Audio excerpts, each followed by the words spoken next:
go home, go hard, go home. Touchdown like the end zone. When the circle turn to my home, can't get me out of my zone. Go hard, go home, go hard, go home. Yeah, these are championship rings on my hands now. In my head I'm top 10, yeah, that's hands down. You the squad, know you're looking man down. Funny how foes turn to friends now. Drive a race car like a Atari now. Call filling up, I need product again. Treat the business like a playground, might slide on you. Don't me wrong, might slide on you. Do a backflip, cause I'm mad rich. I'm the definition of what that is. Go hard, go home, go hard, go home. What up, Longhorn Nation? It's your boy, Tim. I got my guy, the Uncle Gandhi, aka Harish. What's going on, man? What's up, guys? What's going on? So, we are officially in fall camp. Round of applause. Man. Where's the soundboard with applause? Man, we need to get one of those. we need to get one of those. Like always, we welcome you to the Fan Battle Longhorn Sportcast. Of course, like always, I want you to make sure that you go ahead and follow us at fanbattlesports.com. Always, follow us on Twitter, Longhorn Fan Battle. You can find us there. We chat it up with you guys. We like to talk Longhorn sports with you. Also, make sure you guys like, comment, share, and subscribe.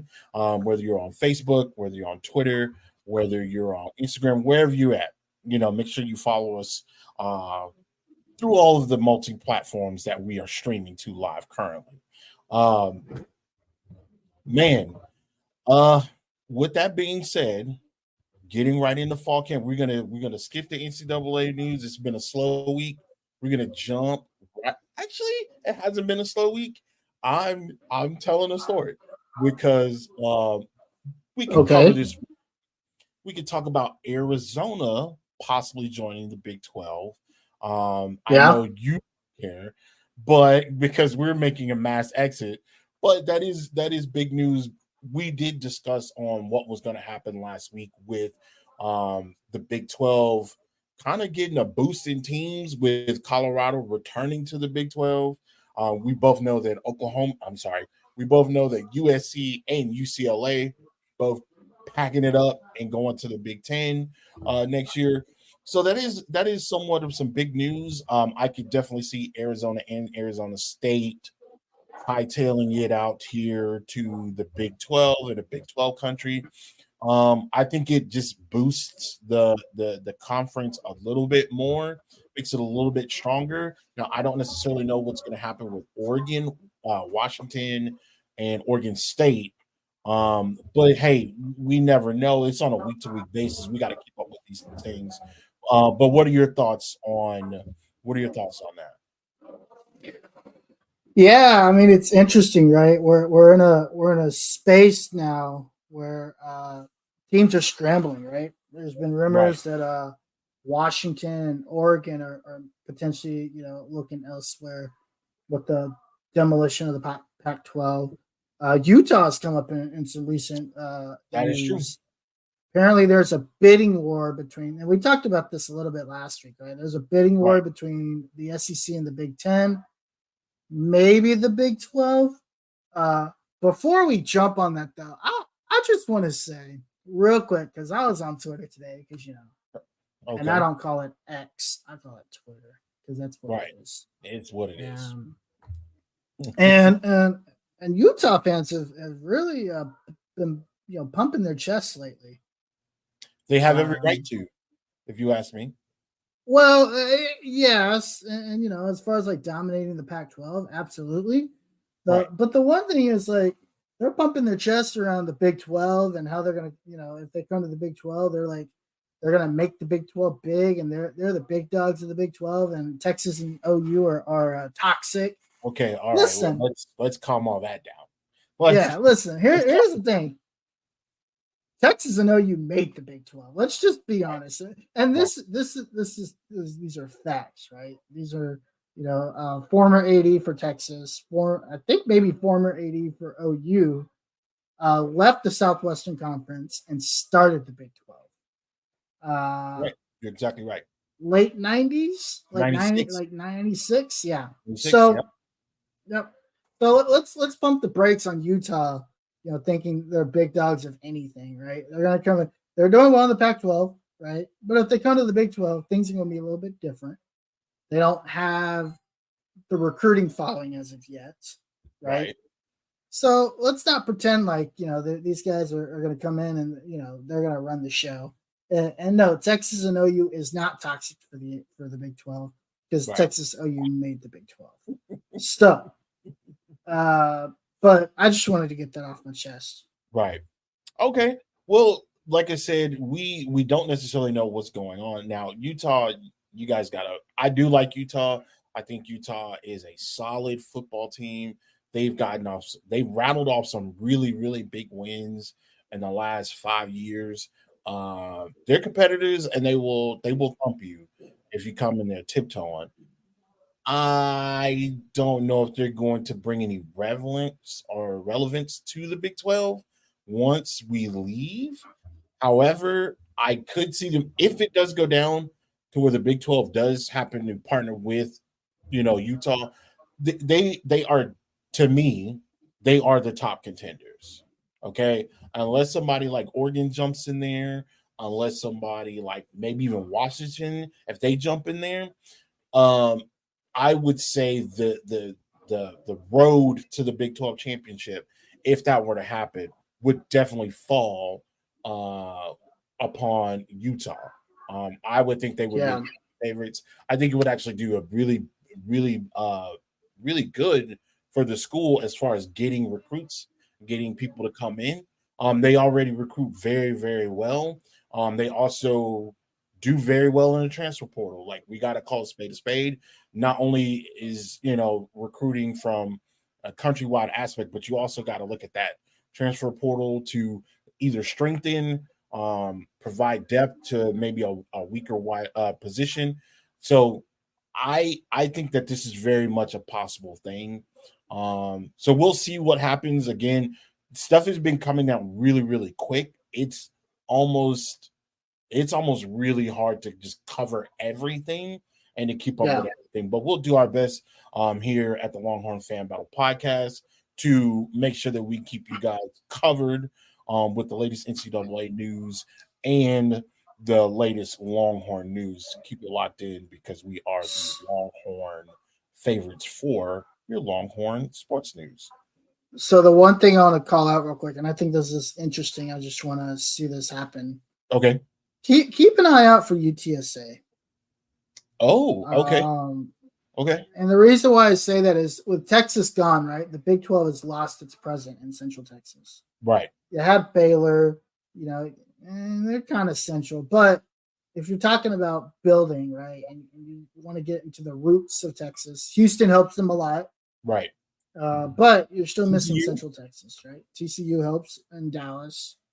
UTSA is interesting. I think Jeff Traylor is there to build, and I get upset all the time about losing Jeff Traylor. I thought that was a big loss as an assistant coach for Texas. Right, right. And he left. And so I think he left late in the Tom Herman era, if I'm not right. Or Tom Herman era. Yeah. Pretty much is. I don't know if it's pretty much as Tom Herman got ousted.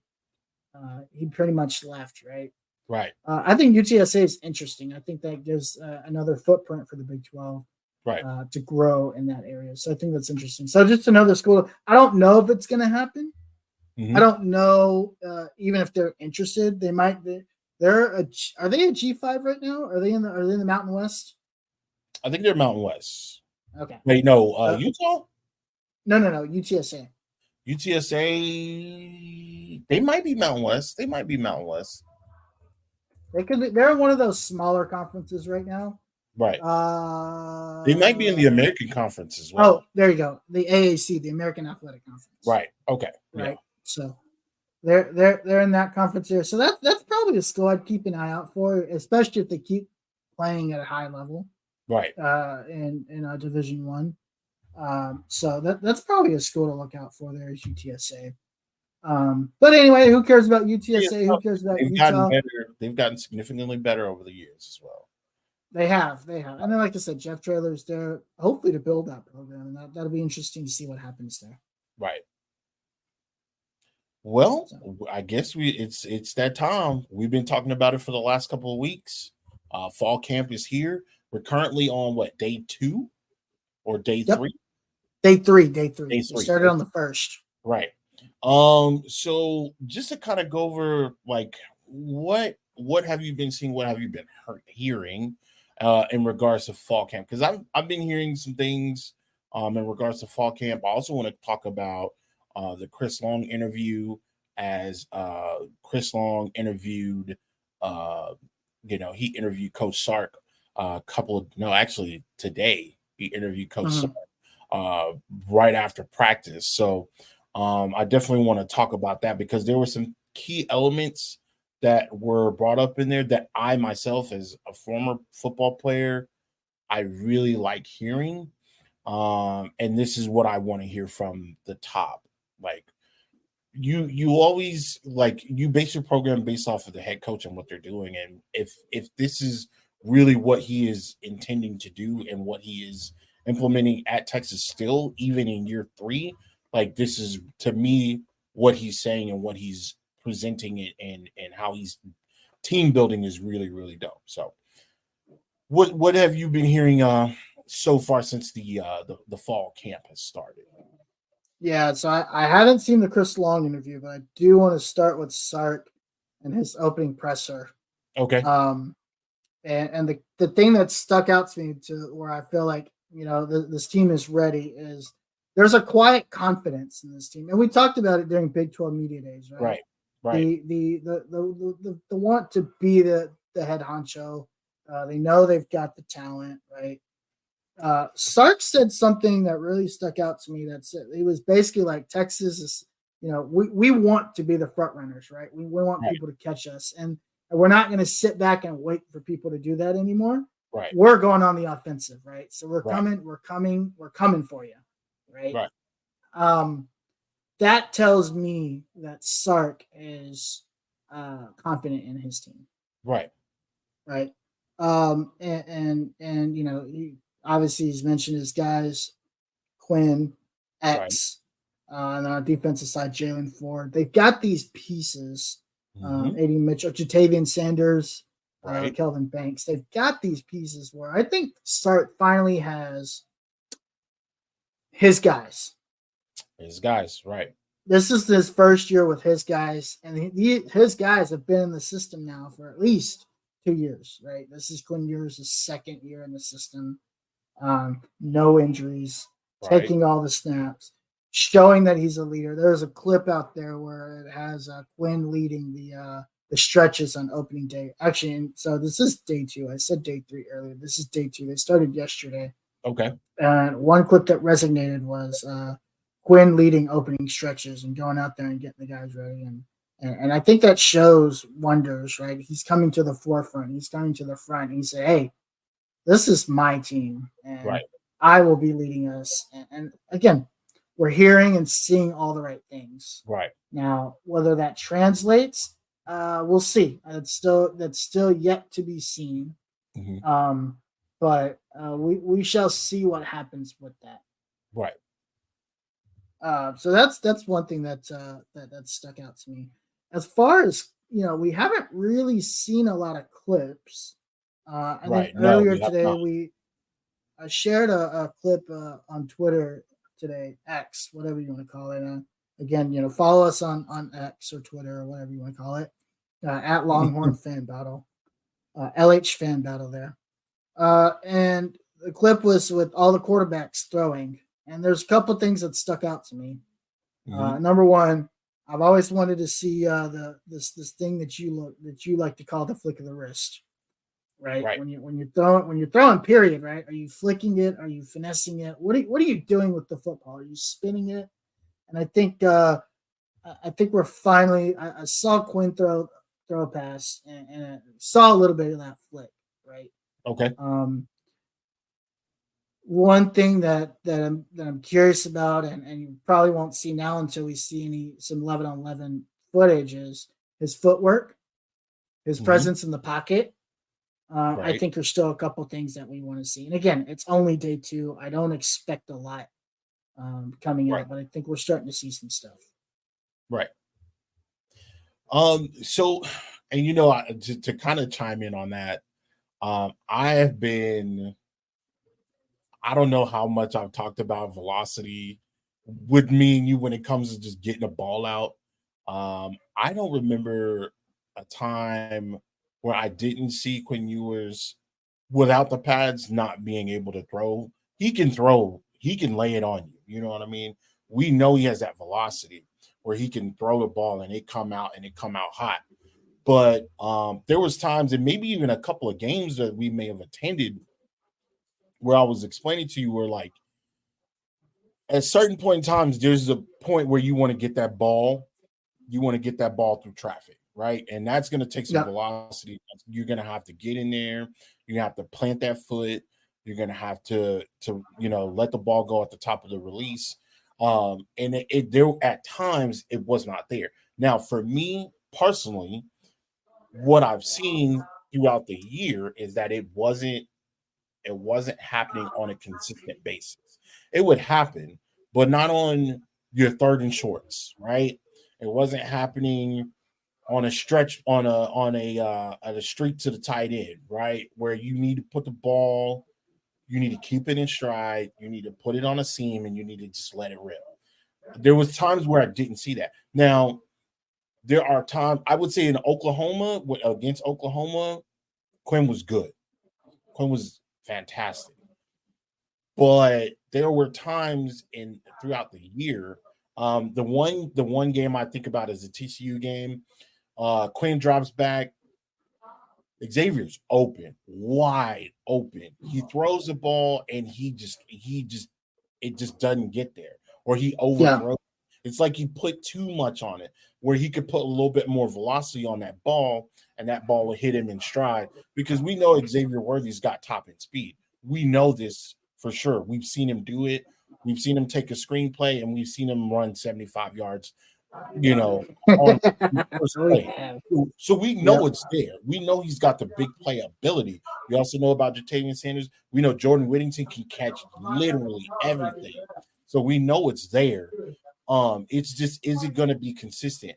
One other thing that I like to kind of get a little saucy on is, and I've never been a quarterback, but what I've always noticed is that the quarterbacks in the type of system that Stark is implementing, you need to get the ball out before your receiver gets out of his break. Like, Yes. it needs to be there. So if you're running a hitch, by the time he runs and breaks down and turns around, that ball needs to be right. I mean, right there where your face is, so you can catch the ball and make a play. And from what I've seen and what I've heard is that is actually happening. So there is a still shot, right, and I don't know if you've seen it yet. right. Where It was one you retweeted earlier from our Twitter account, and yeah, it looks good. He was coming out of his break. That's exactly what you want. The ball was already out of his hands, on the way to the receiver as he was coming out of his break. Right. That's what we want to see from Quinn Ewers. That's timing. That is chemistry. Yeah. That's what all that comes into play. And I think a lot of that comes from comfort too, right? Right. He's comfortable in the system. Right. He knows the playbook. He's been in the system. He's seen these defenses before, including his own in practice, right? Right. So I think Anwar from Orange Bloods mentioned earlier last year in the spring, right? During spring break, whatever. Quinn Ewers was out in Mexico having a good time on the beach, partying it out. Right. This year, Quinn actually took a lot of time to read his playbook, understand the playbook, work out, do the things that he's, eat right, do the things that he's supposed to be doing as the leader of this team to hopefully do what we call the second year lead. Right. Right. And that's big, right? And we always talk about the second year leap in Sark's system. Right. Jalen Hurts had it. Right. Was Bryce Young under Sark for you? No, he wasn't. He was in year one. Right. But we talk about these guys, having that second year leap, and again, everything is being said right. Everything is being looks of it are being done right. Right. Now we need to see if we can maintain the consistency of that Right. and see if that continues to elevate for sure. Right. Yeah. Right now, everything in fall camp looks real pretty. Everybody's going at 100%. There's no injuries. Thank God there's no fall camp. One thing I really hate, and this goes for any football team, it doesn't matter if it's college or pros, you don't want to see your best players, whether it's on any team, you don't want to see them going down early. So luckily there was no reports of no major injuries or anything like that. Everybody got out of there healthy. Everybody seems to be motivated. And that was another thing that I kind of want to backdoor on with the situation in regards to the opening presser. They have taken what is called a John Wick mentality. And for those who have not seen John Wick or familiar with the John Wick series, John Wick is a contracted killer. And so that's what he is. Yeah, if you're going in there with that type of mind frame, then okay, that's not something you just got to talk up. You literally have to back that up. So if you're going in there hot and you're backing it up, I'm all for it. If you want to go in there with a killer mentality, that's how you're supposed to do it. But that has to be on all aspects. That needs to be on offense, that needs to be on defense, that needs to be on special teams, because you can't have the offense with a killer instinct and then the defense playing like poo. And then you got your defense playing great, your special teams is playing great, but your offense is playing like poo. You can't have that. You got to have it all across the board. Everybody has to be on the same level. So yeah, I like what I'm hearing. I like what I've heard from people that are also talking in regards to what they've seen. We haven't heard any updates about the actual open practice, or if there's even going to be one. If there's not going to be one, I'm totally fine. I have no issues with that. I think that's really, really good. If they want to keep it tight knit, Sark might be wanting to keep up with. He might want to open up that playbook, so that people can get ready for game day instead of just running the basics. So, which is that vanilla play, the traditional drills, the traditional routes and things like that. If he wants to keep it in tight, keep it private so that he can open up that playbook so that they can be ready, I'm all for that. Sure. You got a comment here, and I think from a Texans fan battle, appreciate the comment. I think everyone is sleeping on the Longhorns. They killed it last year with a lot of injuries. Right. Yeah, and I think that's a good point. That's another thing to call out, right? People forget Quinn Ewers last year coming in as a technically a second year freshman, right? He redshirt. Right. Quinn Ewers, took his senior season off. He reclassified and entered Ohio State early. Really didn't do much at Ohio State besides a couple practices, so didn't get to see a lot of the field. Right. And then of course he transfers to Texas. Right. Injures his shoulder. Right. Has to learn a whole new offense. Is in there in the spring, in the middle of a QB battle, so isn't really focused in. Right. The QB battle with the infamous Hudson Card Quinn Ewers QB battle, which is about like the 6th QB battle we've had in the last 10 years. Right. So he doesn't really have that focus, but I think this does a lot for Quinn's confidence. He knows he's the guy. Right. He doesn't have to worry about somebody breathing down his neck. Right. Right. He went to the offseason, got a chance to get fully healthy.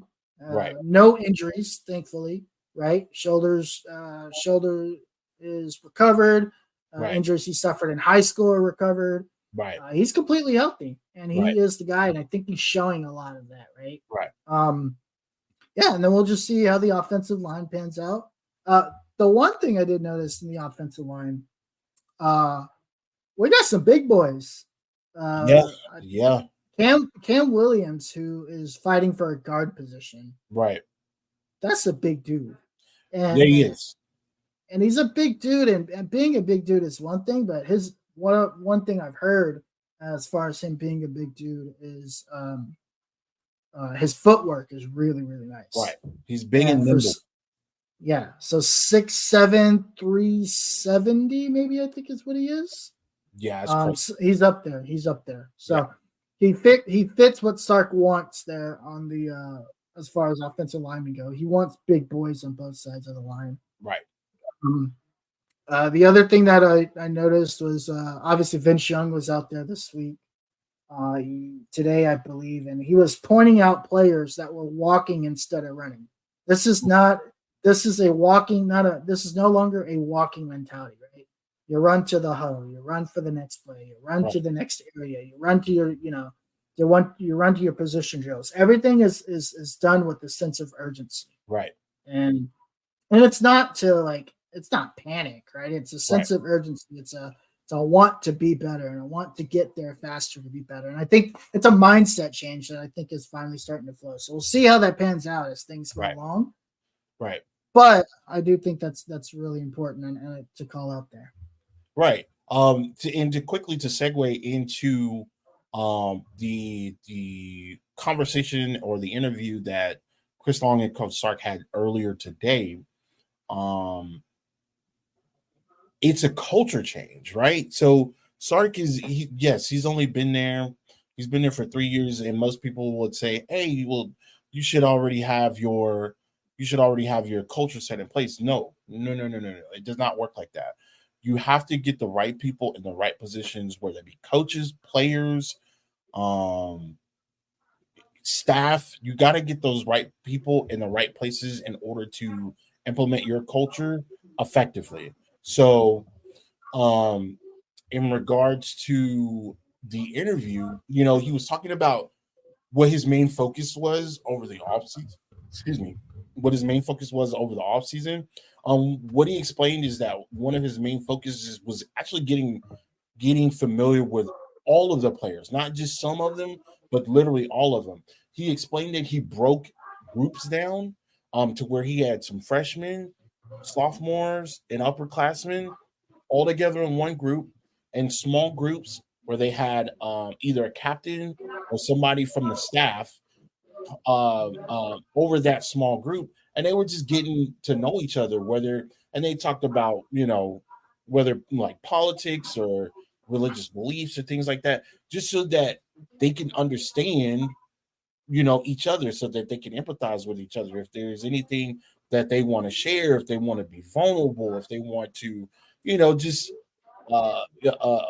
get to know each other on more, get to know each other a little bit more on a personal level. I thought that Yeah. was dope because you don't really hear that too much. Usually, when it comes to football, and this is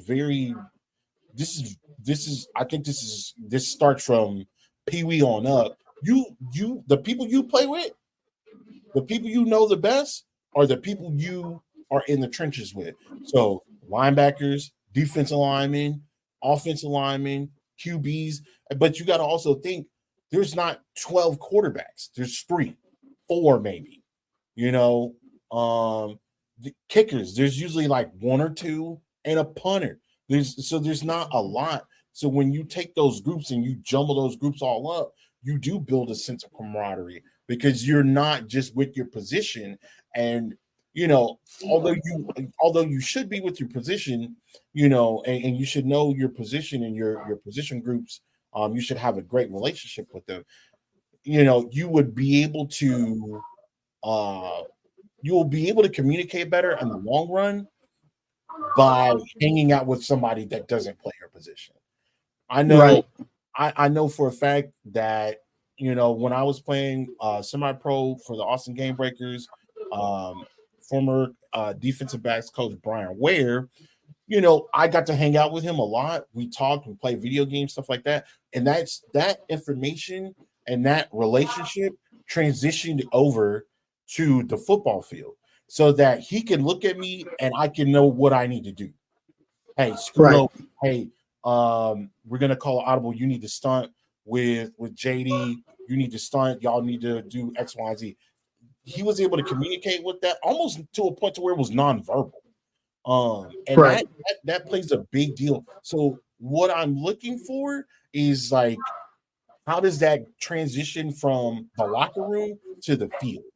And Sure. that's one thing that stood out for me. I really liked what he had to offer in regards to that. He's also talked about the portal and how the portal has played a major significance, within the locker room, and he spoke on it even on the Pivot podcast. Like, it's a gift. It's a real major opportunity to play at the University of Texas. You decide that you want to go and jump in that portal, ain't no coming back.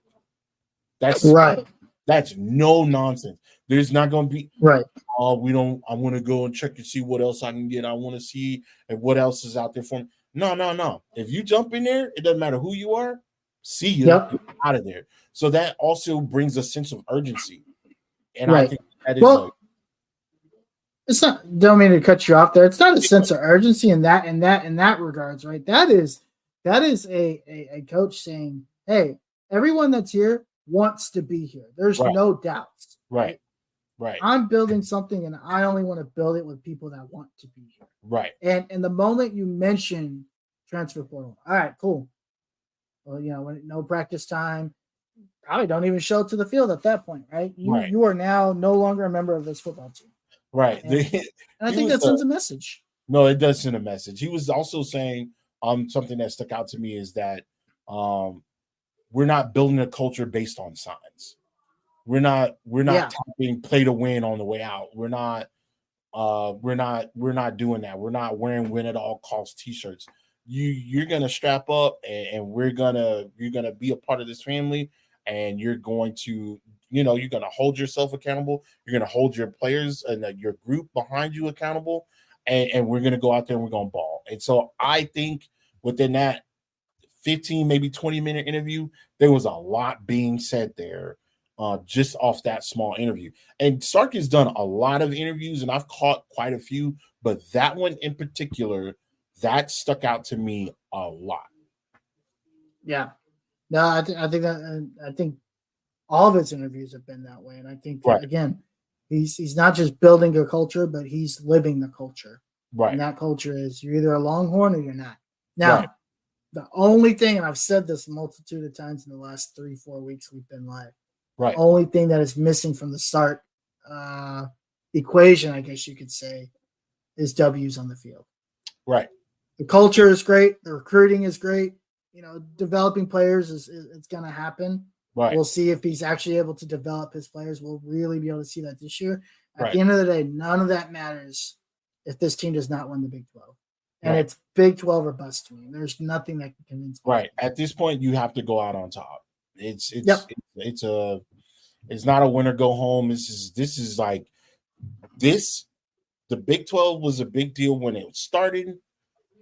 How are you going to leave it? You know what I mean? Yep. Nobody's going to remember. People remember the national championship teams. People remember the national championship team that played against Alabama. That's about it. They're not going to remember. They're not going to remember all of those other years because those other years have been dominated by Oklahoma.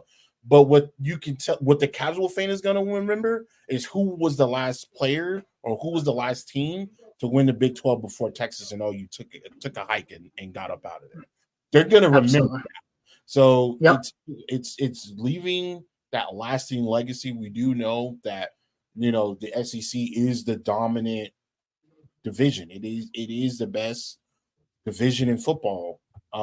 So how you leave going into the SEC, that could say a lot.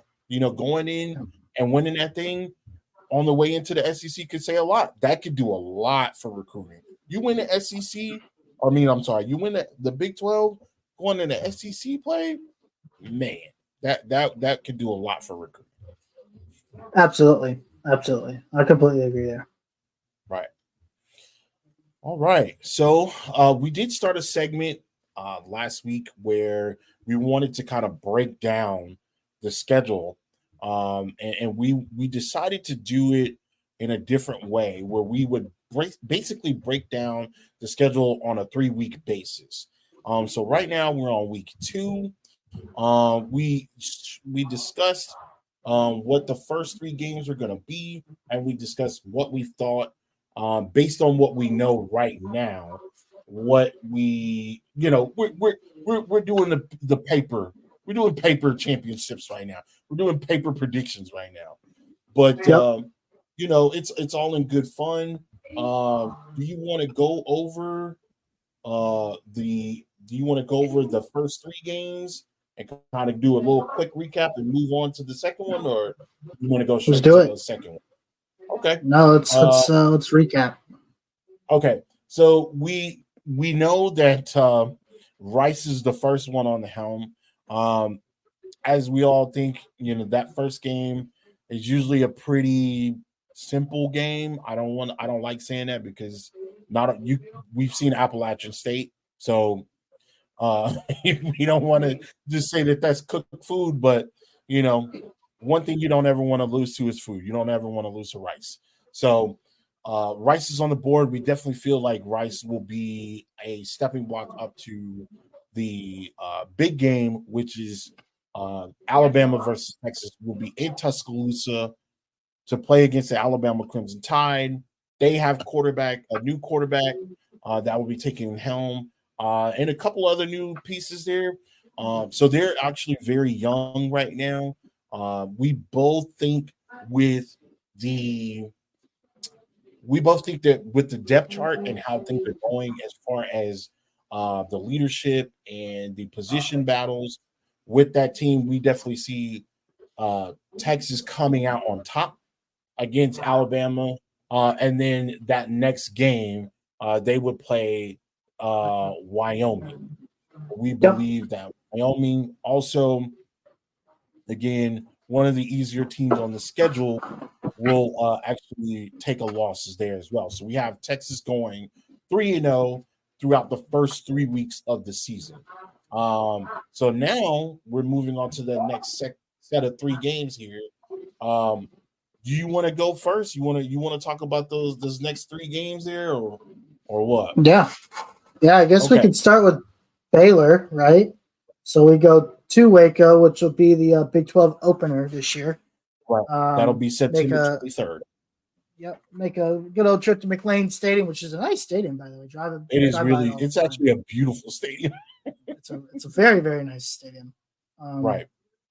Baylor's this is one of those tricky teams, right? I think it's the first, you get Big 12 play started on the road, and we know historically this team has not been a good road team. Right. They did pull off a couple road wins at the end of last year, kind of again build that confidence, head into the offseason on a high note. Right. But Baylor is also one of those teams that they're hoping to make some noise again as well this year, and say that they're not. They had a down year last year, and they want to see they want to see if they can get there, right? So right. I do think it's going to be a tough game. I don't think this is going to be a blowout by any means. I do think Texas wins a very close one here. Okay. I do think Texas wins, and I do think it's going to be a close game. Okay. So I will say, and I'm going to say that Texas wins this game as well. However, this could come down to, this is one of those games, like you said, is really shaky. We have historically, I wouldn't say historically, in the last 10 years, going to Baylor has been not so great. No, it hasn't. It has not been great. I can always think back to what was that, 2 or 3 years ago, where we went in again, had a great half. We come back, just laid an egg. Baylor wins the football game, and they snapped this crazy streak of 10 or 15 years of Baylor not even coming close to beating Texas, and that just gets completely snapped. So, and I think it was at home. That game was at home. Baylor was not really good at DKR at all, and they finally snapped that streak. So, that I think it's going to be one of those games where it's going to be a little tight, and I'll tell you why. I believe it's going to be tight because I think what can happen, and it does happen, and again, this is not with just Texas in general. This happens all over college football, all over football and sports in general. When you see an opponent that you had an issue with before, you tend to start to look and creep over and start to look, oh, well, next week we got Kansas, which in the last 2 or 3 years have been a significant thorn. Same kind of issue with Texas. They did not have a great win streak against Texas at home. They come in, they win, and there you go. Now you got Kansas beating up on Texas in a football game where normally people would go in, they just sit back, have a beer, and just relax, thinking this is going to be an easy game. That was not the case in a couple of years. So that is what I think is going to happen. I think that Texas could get a little bit antsy. They blast Wyoming out of the water. They get to Baylor, and they're looking at Kansas instead of focusing on Baylor. I hope that Sark reels them in after that Wyoming win and really hunkers down with Big 12, because you don't want to start the Big 12 0-1. That doesn't look good. So I'm going to say that Texas wins. They win narrowly, but they win the game. But Kansas, I'm going to say Kansas is going to lose. Here's why I'm going to say Kansas is going to lose. Because we still don't necessarily know how healthy Kansas' starting quarterback is after he had suffered a major injury last year to tearing his ACL. I can't remember his name off the top of my head. But he took a major injury last year. And we don't necessarily know what he looks like because he got injured around this time frame, which is September 30th. So, yeah. Well, Jalen Daniels came back for Texas last year, if you remember, and Texas won that game pretty comfortably last year. He was right. I don't remember if it was maybe it was an ACL strain.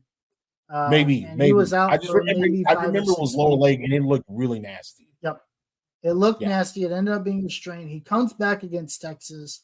Does not perform well, if I remember correctly. No, Texas won that pretty comfortably last year. Now, it was 2 years ago where Kansas came into Texas, right, and they won that crazy overtime game. Last year, catching a touchdown. Yeah, yep. Last year, Texas wins comfortably, 55-14. You mentioned you don't want to overlook Baylor heading into Kansas. I don't think you want to overlook Kansas heading into OU, because OU is right after that, right? You got a home game, and again, you kind of mentioned it. Sark's got to reel his guys in. You really have to focus 1 week at a time, right? Right. I think they do that this year. I think I'm putting my hopes in the culture. And a player-led culture, which is something that's new for Texas in this era. It's actually new for Texas after a long time. I think they take care of business against Kansas at home. Okay, and they win that one pretty comfortably. Jalen Daniels, and again, I think it's going to be on the backs of this defense. I think this defense is going to be expected to perform very well in key situations at a high level. Right, 5 weeks into the season for sure. Right, he's a mobile quarterback. He can get around. He is very, very fast, and he can drop a ball on a dime. We got to see it. We got to see it ahead of that Texas game, where a lot of people forget Kansas before coming to UT, they were undefeated. They started 6-0 last year. Yeah, there was real talks about what Kansas was doing, and they weren't playing cupcakes. They were in Big 12 play before we were. They was doing some numbers, and they were putting up a lot of points. And this was all because of the quarterback. So in that new coach. So Again, there are things that are happening within the Big 12, whether you think they're good or bad, but there are cultures being changed and brought in. Les Miles was not doing this at Kansas. He was not performing like this. So to have a new coach come in with a new regime and turn the team around in a year says a lot. We both have Baylor, we both have Kansas. Now we get to the big shot. This is the staple game. I think there are 2 games or 3 games out of the year where you have those moments, where you make those moments, where you have an audience, right? Big 12, Red River Shootout, Red River Rivalry, whatever you want to call it. This is the game outside of the Alabama game. Honestly, I think Oklahoma gets boat raced again. Yeah, I would agree with that. I would agree with that. It does not seem that, and again, if you guys are there that are Oklahoma fans, feel free to chime in. You guys can chime in on YouTube or wherever you're watching us at, Twitter, whatever the case you're watching us at. It just does not seem that they're ready for the season. They don't seem prepared. Tech seems prepared. Texas seems prepared. Everybody else seems to be prepared. Oklahoma does not seem to be prepared. It just feels like they're trying to figure out what's going on. Or maybe they're just preparing. Maybe they've checked out. I don't know. But just like watching Brett Venables, watching the quarterbacks, like listening to these, going back and reviewing like Big 12 media, they just don't seem to have it together. And they don't sound confident at all. So other than, what they got on, what their players are wearing. So I saw a clip of that's basically was the highlight of their Big 12 media days, is what they had on. But other than that, they just don't seem like they even care about being in the Big 12 anymore. Because things. There is a clip, and this is Oklahoma fans are weird, by the way. That's a weird group of fans.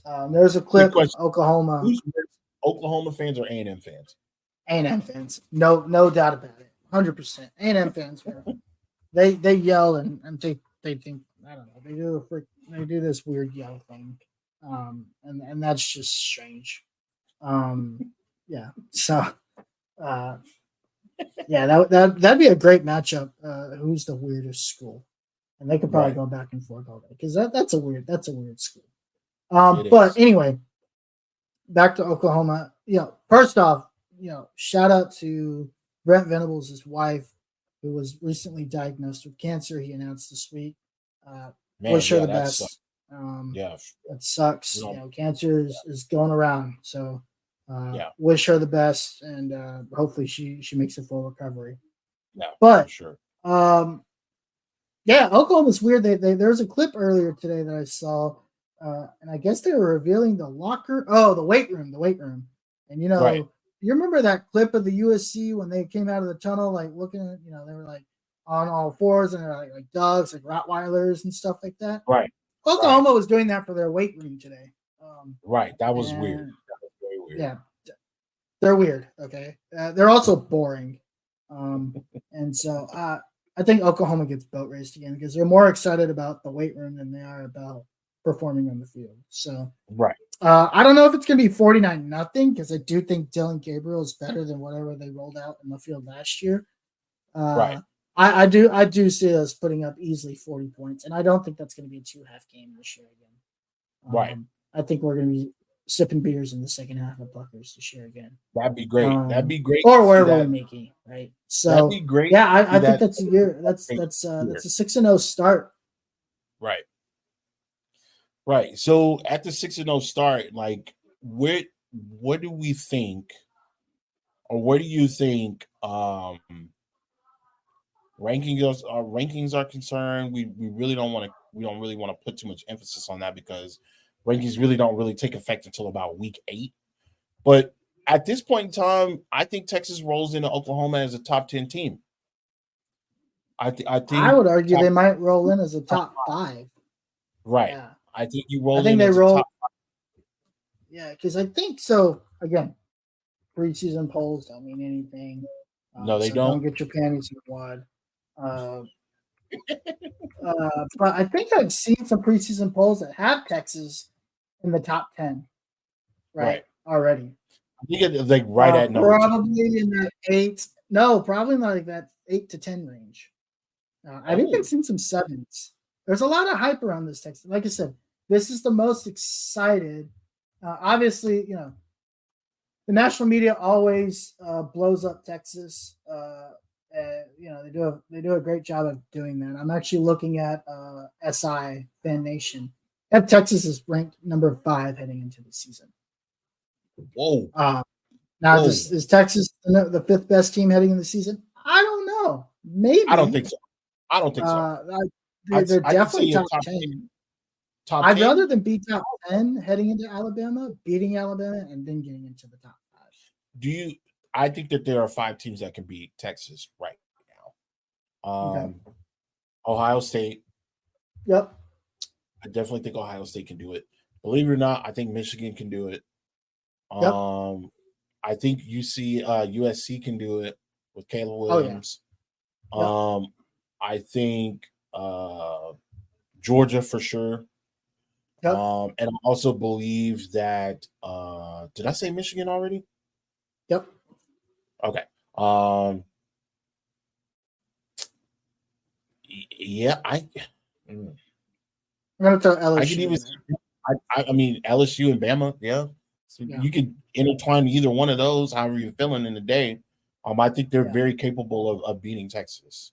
Right now, from a week 1's perspective, yes. This is us not knowing what adjustments Sark has made in his coaching staff, right? Because you're not just going to go up on these. And you know what? I think they could beat all of them today. I think they could lose to all of them today and be up by double digits at some point in every one of those games. It's very realistic because that's just where Texas is right now, right? Okay. They've blown way too many double-digit leads last year. Because if Texas doesn't blow a double-digit lead, I think they lose like 1 game, and I think that was TCU. Yeah, TCU was a rough game. TCU was rough. For both teams. That was a brutal game. Unexpected defensive slobber knocker. I don't know. It was very low scoring, but man, did they have opportunities to score, then they left them on the table. So, just a quick recap here. Week 1, we got Texas beating Rice. We have Texas beating Alabama. We have Texas beating Wyoming. We have Texas beating Baylor in week 2 of our schedule predictions. We got Texas beating Kansas, and we got Texas beating Oklahoma. So right now, week 3, we would be looking at U of H, BYU, and Kansas State. And I got a shocker for you. But we'll keep you guys updated. Again, make sure you guys just follow us and tune into the Longhorn Fan Battle podcast next week, as we'll go into week 3 and we'll do updates on that on the next 3 on week 3 in the next 3 games coming up on the schedule. So quickly, we kind of want to get into the recruiting updates. We talked about, some updates that we got recently. It's been kind of quiet on the Western Front, as recruiting is kind of slowed down to a halt now, basically. And, a couple of players have made their announcements, but as far as, recruiting is gone, everybody's moved on from that and everybody's focused on fall camp. So I'm going to let you take over with the recruiting battles as you got a bit more information on the updates as far as days and possible teams, with the latest recruiters. So, yeah, there's really only one recruiting battle that's out there, and that announcement is coming next week, a week from today. Right. The big dog, the guy that can change the entire 2024 class, Colin Simmons. Duncanville has their they do like an event for like where all their top guys announce their recruits. I believe the running back is supposed to pick between A&M, Oklahoma, LSU, maybe. Of course, Colin Simmons is supposed to announce between LSU, Texas, and Miami. Miami, right? Miami. So that's coming next week. I think from what I'm hearing and what I saw earlier today, I think Miami feels like they're out of it. So, from what the Miami media is saying, they feel like they're out of it at this point. So, it really is a Okay. two-team race, and both schools feel very confident, right? Right. Even after, so he made his official visit to LSU last week, Right. and they believe that they're pretty high. Chances are pretty high. Texas is still Right. feeling confident. They think they still have this cat in the bag. There's some people Right. that think that Texas have this in the bag.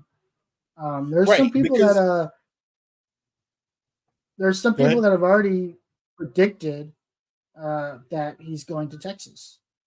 Right. It was a very interesting weekend in regards to just him in general, because even after the LSU visit, man, I basically heard like LSU and Texas, yeah, they've got it in the bag, but from what we've been hearing, it's all Texas all the way, even on an unofficial visit.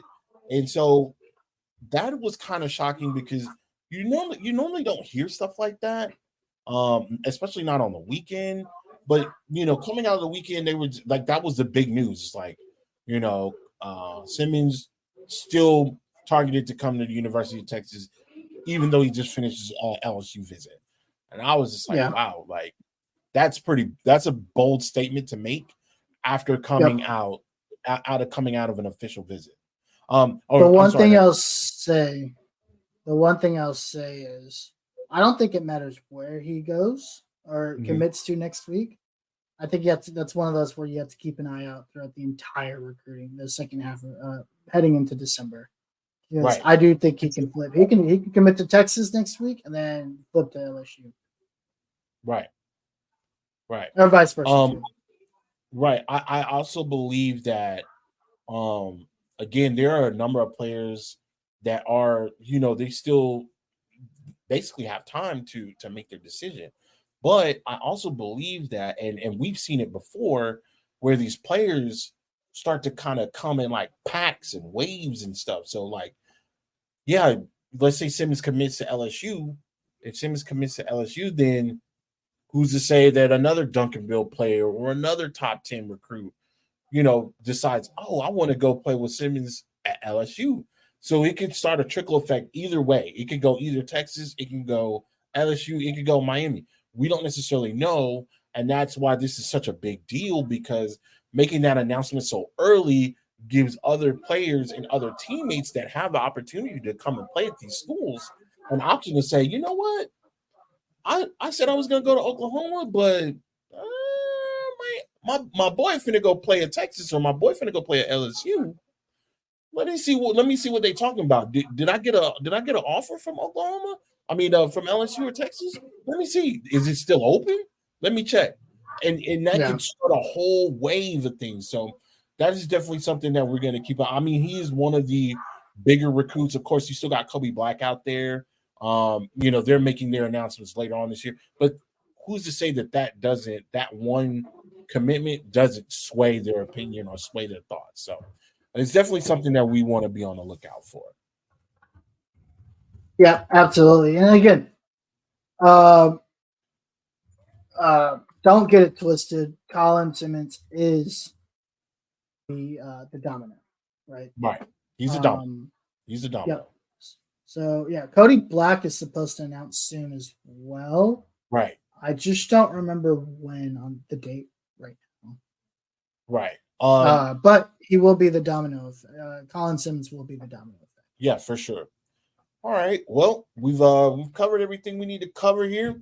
On any partying shots before we head up out of here? Oh yeah, real quick. All right. Ohio State, stop gambling. All right. Oh. But like always, guys, make sure you follow fanbattlesports.com to get, we have a number of podcasts there, whether if you're a Longhorn fan, Texans fan, Colts fan, or just a fan of sports podcasting in general. That is your hub for all things Texans. Longhorns football, that is all things Texas sports. Make sure you guys tune in with us weekly. Make sure you guys follow us on the Longhorn Fan Battle Twitter account. Make sure you guys like, share, comment, and subscribe. Leave some feedback in the comments, whether it be on YouTube, whether it be on Facebook or Twitter. Let us know how you feel about it, what we can improve on. If you just want to talk trash, feel free to hit us up. At the bottom there, you can see our Twitter handles there. You can, again, follow us at Longhorn Fan Battle. You got D Uncle Gani. You got me, Tim Wayne. Anything else, my man? Go Horns. Go Horns. Till Gabriel. And with that being said, my man, take us out. We'll see you next week. Welcome. Peace. When the circle turn to my home, can't get me out of my zone. Go hard, go hard, or go home, go home, go hard, go home. Yeah, these championship rings on my hands now. In my head, I'm top 10, yeah, that's hands down. You a squad, know you're looking man down. Funny how foes turn to friends now. Drive a race car like a Atari now. Call filling up, I need product again. Treat the business like a playground, might slide on you. Don't me wrong, might slide on you. Do a backflip, cause I'm mad rich. I'm the definition of what that is. Go hard, or go home, go home, go hard, go hard, or go home, go home, go hard, go hard, or go home, go home, go hard, go hard, or go home. Touchdown like the end zone. When the circle turn to my home, can't get me out of my zone. Go hard, or go home.